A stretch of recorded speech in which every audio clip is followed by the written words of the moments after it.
Hello friends, welcome back to my channel the sisters teach class 10। Class 10 की इस कक्षा में आप सभी का स्वागत है।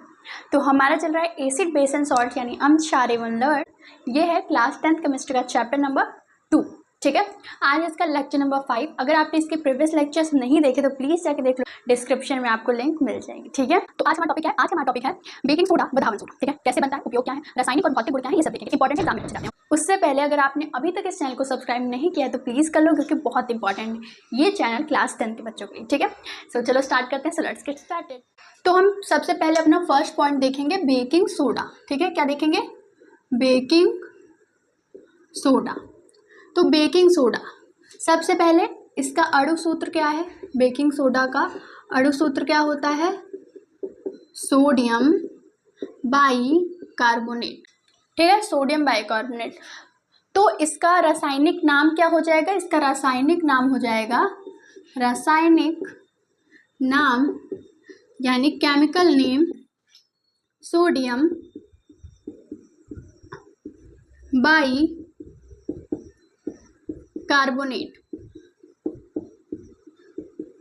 ठीक है, सोडियम बाइकार्बोनेट या फिर आप इसे सोडियम हाइड्रोजन कार्बोनेट भी कह सकते हैं। ओके, तो ये हो गया बेकिंग सोडा। अब क्या है इसकी है बनाने की विधि। ठीक है, इसको बनाने की विधि। ठीक है, निर्माण की विधि। ये वही बेकिंग सोडा है जो कि हम खाने में यूज़ करते हैं। ठीक है, तो देखो कैसे बनता है ये बनता है सोडियम कार्बोनेट के जलीय विलयन में कार्बन डाइऑक्साइड गैस प्रवाहित करने पर। ठीक है, निर्माण की विधि क्या है? सोडियम कार्बोनेट Na2CO3 के सोडियम कार्बोनेट के जलीय विलयन में कार्बन डाइऑक्साइड गैस प्रवाहित करने पर हमें सोडियम बाइकार्बोनेट, ठीक है, सोडियम बाइकार्बोनेट प्राप्त होता है। ठीक है, अब देखो अगर आप इतना लिख दोगे तो आपको पूरे मार्क्स नहीं मिलेंगे जब तक कि हम इसकी इक्वेशन ना लिखें। ठीक है, केमिकल इक्वेशन ना लिखें। तो देखो हमारा थ्योरी से हमें पता चल जाएगा हमें क्या करना क्या है। हमें लेना है सोडियम कार्बोनेट, तो Na2CO3। अब इसको जलीय विलयन इसका बना दो तो इसमें H2O डाल दो। ठीक है, अब इसमें क्या करना है? अब इसमें कार्बन डाइऑक्साइड गैस डालनी है तो कार्बन डाइऑक्साइड गैस डाल दो। ठीक है, तो अब हमारा इन तीनों को मिला के क्या बनेगा? Sodium bicarbonate. अब हम इसे बैलेंस कर लेंगे। ठीक है, यहाँ पे 2 कर दो, यहाँ सोडियम के पास 2 हो गया। ठीक है, एंड हमारी इक्वेशन हो जाएगी एंड यहाँ से आपको पूरे मार्क्स मिल जाएंगे। ठीक है, तो चलो ये हो गया, इजी था। अब देखते हैं हम इसके भौतिक गुण क्या हैं। ठीक है, इसके भौतिक गुण। तो भौतिक गुण क्या है इसके? देखो फर्स्ट थिंग श्वेत क्रिस्टल है, क्रिस्टलीय ठोस है जो जल में अल्प विलेय है। ठीक है, जल में क्या है? अल्प विलेय है। और इसका जो विलयन होगा, ठीक है, जो विलयन होगा वो होगा क्षारीय। तो इसका जलीय विलयन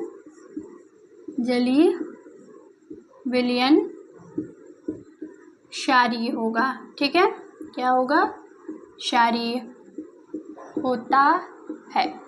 ओके, भौतिक गुण इतने इनफ है। अब हम देखेंगे रासायनिक गुण यानी केमिकल प्रॉपर्टीज। रासायनिक गुण यानी ये किसके साथ कैसी रिएक्शन करता है। सबसे पहले हम देखेंगे ऊष्मा का इसके ऊपर क्या प्रभाव पड़ता है। ठीक है, ऊष्मा का क्या प्रभाव पड़ता है? तो हम अपना ले लेंगे NaHCO3। ठीक है, फिर हमें पता है इसके ऊपर हम बना देंगे ट्रायंगल। इसका मतलब क्या होता है कि यहाँ पे हमने आग का इस्तेमाल किया है। ठीक है, अब ये क्या बन जाएगा? देखो, अब देखो ये और भी आसान है। आसान क्यों है? क्योंकि ये जैसे जो हमने बनाया था, तो जब हम इसमें ऊष्मा का उपयोग करेंगे तो ये वापस से वही चीज़ें निकल आएगी, यानी Na2CO3 प्लस हमारा निकल आएगा H2O और हमारा क्या है यहाँ पे, देखो जो जो सारा निकाल दो। और हमारा है यहाँ पे कार्बन डाइऑक्साइड, तो हम कार्बन डाइऑक्साइड को भी निकाल दें, ठीक है। तो हमारी ये रिएक्शन बहुत ही इजी है, ठीक है। देखो सेकंड क्या हम देखेंगे, अम्ल का प्रभाव क्या है इसके ऊपर, ठीक है, अम्ल का प्रभाव। और ये चीज़ें बहुत ज़्यादा इंपॉर्टेंट है, एग्जाम में पूछी जाती हैं, तो आप इसे केयरफुली सुनना, ओके। चलो अब देखेंगे अम्ल से क्या रिएक्शन करता है। तो एक सेकंड में थोड़ा सा इसे नीचे कर देती हूँ, then we C.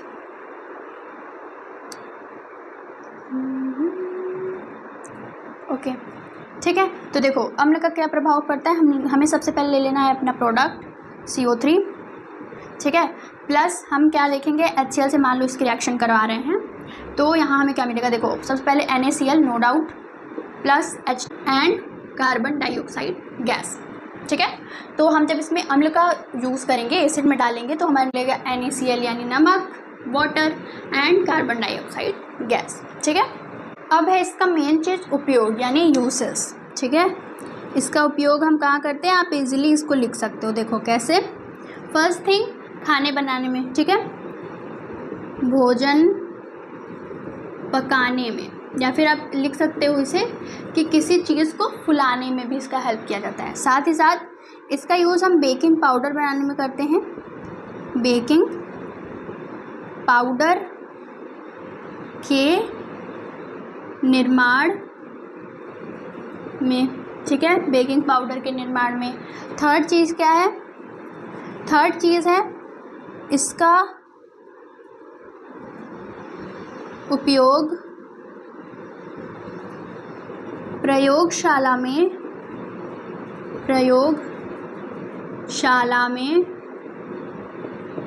अभिकर्मक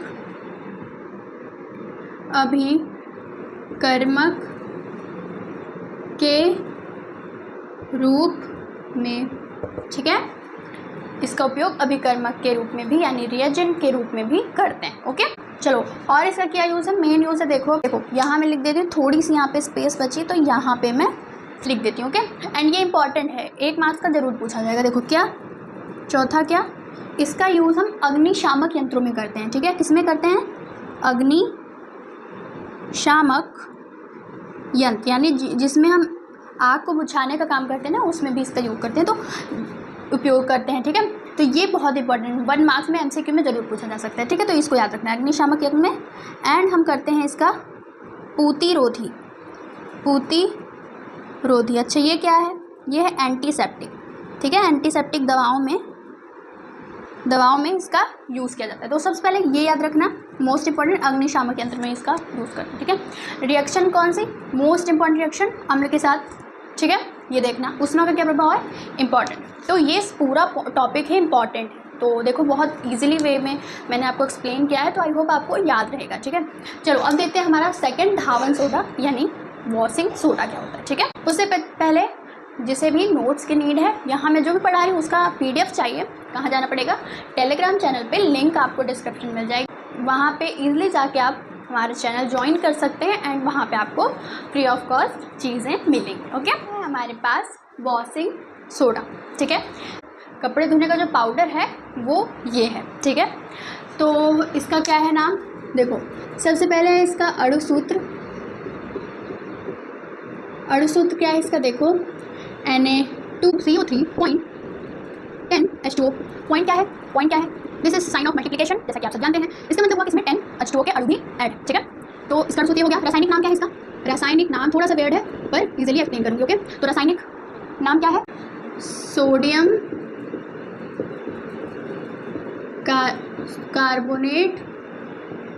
carbonate Deka hydrate, ठीक है। क्या नाम है, sodium carbonate Deka hydrate, okay. अच्छा मैं आपको बता दूं, जब ये वाला चैप्टर ख़त्म हो जाएगा तो आगे के जो चैप्टर्स हैं उसका मैं 1 शॉर्ट वीडियो दूँगी, इजी रहेगा रिवीजन करने के लिए एंड एक्सप्लेन अच्छे से उसमें सारी चीज़ें की जाएंगी, ठीक है। तो देखो चैनल को सब्सक्राइब कर लो, फ़ायदे में रहोगे, ठीक है। चलो तो हो गया रासायनिक नाम, ठीक है। अब हम देखेंगे कैसे बनता है। तो निर्माण की विधि,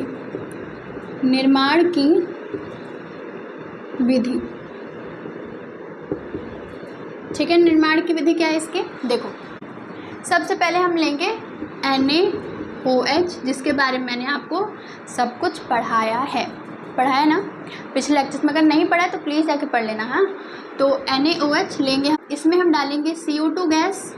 ठीक है, क्या बनेगा हमारा Na2CO3 प्लस H2O। ठीक है, इसमें से हमें नीड है इस चीज़ की। ठीक है, इसे हम ले लेंगे। ठीक है, इसे हम ले लेंगे। अच्छा, मैं बता दूं, ये जो Na2CO3 ये क्या है, इसे हम कहते हैं सोडा ऐश। ठीक है, क्या कहते हैं, सोडा ऐश। नाम याद रखना इंपॉर्टेंट है, 1 नंबर में पूछा जा सकता है, 1 मार्क्स में पूछा जाता है। इसका मतलब क्या होता है, बेसिकली जो ये हमारा है ना, मतलब धावन सोडा, ये थोड़ा जली रहेगा। जब हम इसको थोड़ा सा सुखा देंगे तो जो पाउडर होगा जिससे हम धुलते हैं बेसिकली कपड़े, उसी को हम कहते हैं सोडा ऐश। इसका इस्तेमाल वॉशिंग पाउडर बनाने में किया जाए। ठीक है, तो ये हमारी फर्स्ट स्टेप था, अभी बना नहीं, स्टेप में बनती है। ठीक है, फर्स्ट स्टेप था। सेकेंड स्टेप में हमें मिल चुका है Na2CO3 जो कि है सोडा ऐश। अब इसमें क्या करेंगे, अब इसमें हम डालेंगे 10H2O। जब 10H2O डालेंगे तो हमें मिल जाएगा हमारा Na2CO3.10H2O। तो यहाँ पे हमारा बन जाएगा वॉशिंग पाउडर। ठीक है, क्या बन जाएगा, सॉरी वॉशिंग सोडा बन जाएगा। ठीक है, वॉशिंग सोडा। ओके, तो ये 2 स्टेप में हमने कंप्लीट किया है। स्टेप नंबर 1 क्या, हमें सबसे पहले कास्टिक सोडा में कार्बन डाइऑक्साइड गैस प्रवाहित करनी है। हमें मिल जाएगा Na2CO3 प्लस H2, जो कि Na2CO3 क्या है, सोडा ऐश। अब इस सोडा ऐश का इस्तेमाल हम करेंगे जल के साथ। जब हम इसे जल में मिलाएंगे तो हमारा बन जाएगा वॉशिंग सोडा, जो है Na2CO3.10H2। याद रखना। ठीक है, चलो अब क्या है, इसके भौतिक गुण हैं।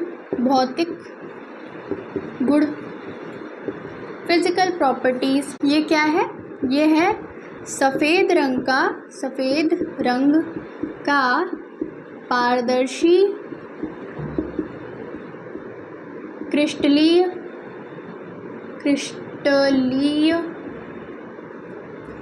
ठोस। ठीक है, क्या है, सफ़ेद रंग का क्रिस्टलीय ठोस, सफ़ेद रंग का पारदर्शी क्रिस्टलीय ठोस। ठीक है, अब देखो ये जो चीज़ है, इसको खुला छोड़ने पर, ठीक है, खुला छोड़ने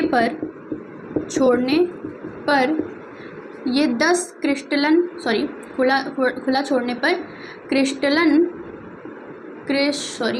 ये ऐसे होगा, क्रिस्टलन जल के, अच्छा क्रिस्टलन जल क्या है, यही हमारा जो पॉइंट 10H2 है, वही है हमारा क्रिस्टलन जल। ठीक है, तो ये खुला छोड़ने पर क्रिस्टलन जल के 9 अणुओं का त्याग कर देता है। ठीक है, यानी कि इसके 9 अणु बाहर निकल जाते हैं जल के। ठीक है, देखो कैसे इसके अब रिएक्शन भी है। तो Na2CO3.10H2O है हमारा। इसको अगर हम मतलब खुला छोड़ देंगे, वायु लग जाएगी इसमें। ठीक है, वायु आ जाएगी इसमें, तो यहाँ हमारा बन जाएगा Na2CO3, सिर्फ H2O, सिर्फ एक अणु बचा है H2O का, एंड हमारे ये 9 H2O के अणु को ये त्याग देता है। ठीक है, तो अब हम देखते हैं हमारा रासायनिक अभिक्रिया। ठीक है, रासायनिक गुण क्या है, देखो अगर इसको ऊष्मा दोगे तब क्या होगा, देखो ऊष्मा का प्रभाव क्या होगा इसमें, ऊष्मा का प्रभाव क्या होगा, Na2CO3.10H2O, जब हम ऊष्मा इसको देंगे तो क्या होगा, यहाँ पे हम बन जाएगा Na2CO3 प्लस H2O। ठीक है, Na2CO3 plus H2O। Okay, and हमें पता है कि ये Na2CO3 क्या है, सोडा ऐश, जो कि मैंने आपको पहले भी बताया। ठीक है, तो बेसिकली अगर आप इसे गर्म कर देंगे तो ये सोडा ऐश में परिवर्तित हो, या फिर आप इसे खुला छोड़ देंगे तो भी सोडा ऐश में परिवर्तित हो जाए। ठीक है, चलो ऊष्मा हो गया। अब हम देखते हैं अम्ल का क्या प्रभाव पड़ता है। तो अब हम देखेंगे कि अम्ल से इसका क्या प्रभाव पड़ता है। ठीक है, उससे पहले मुझे इसे इरेज करना पड़ेगा। ये स्लाइड कहाँ मिलेगी, टेलीग्राम चैनल पर। ठीक है, जाके ज्वाइन करो। तो चलो अब हम देखते हैं इसकी अम्ल से क्या अभिक्रिया है। ठीक है, अम्ल से अभिक्रिया, तो सबसे पहले हम लेंगे अपना Na2CO3.10H2O।